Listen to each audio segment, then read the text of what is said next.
James roared loudly, throwing fireballs madly at the army. Gemma followed up with a wrathful war cry. She leapt up into the air, her holy cross quickly transforming into a saber, and slashed down, sending holy rays from the saber towards the army. The soldiers could not hide their fear and trampled over each other, attempting to flee.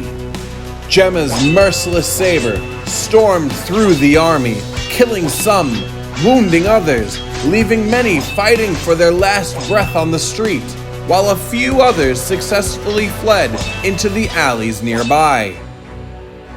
James grabbed the commander's head, lifting him up like a hunted rabbit. All of his might and vigor had fled out of his body, leaving only fear of the three incredible sorcerers. Gemma went to help Sam up. She had used all of her strength for her attacks. Her legs shook. She withdrew the silver bell and put it back into her pocket, then wiped the thin layer of sweat on her forehead. They stood in front of the commander. Gemma, resting her saber against his neck, coldly asked, "Where's the White Rider?" The commander was terrified of them, but he still shook his head, saying he didn't know. Seeing that he would not talk that easily, James cast a fireball in his palm and dropped it inside the commander's mouth. He screamed in pain. The heat from the fireball burned his organs bit by bit. He screamed and screamed as the pain overwhelmed him. A few minutes later, the commander could barely breathe. His body was soaked with sweat and tears. His veiny eyes stared at the three. James smirked and asked, "Are you ready to talk? Or maybe taste some more of this?" James cast a fireball double the size from before.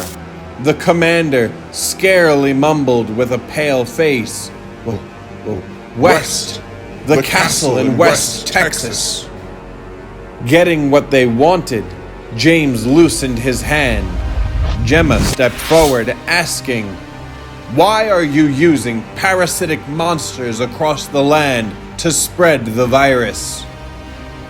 The commander replied, "Because we can only walk freely at night, so the monsters are the best way to spread the virus during the daytime." "Do you have a map to the castle?" asked James. No, he mumbled. Looking at his posture, James didn't say a word. Instead, he immediately searched the commander and found on his possession an old goat hide scroll. The commander's eyes filled with desperation, but he couldn't say a word. Getting the map, they hastily moved towards Texas. The commander was left in the middle of the dark street, thinking about all the punishments he would receive when the White Rider learned about what he had lost. Thinking up to that point, he quickly stood up.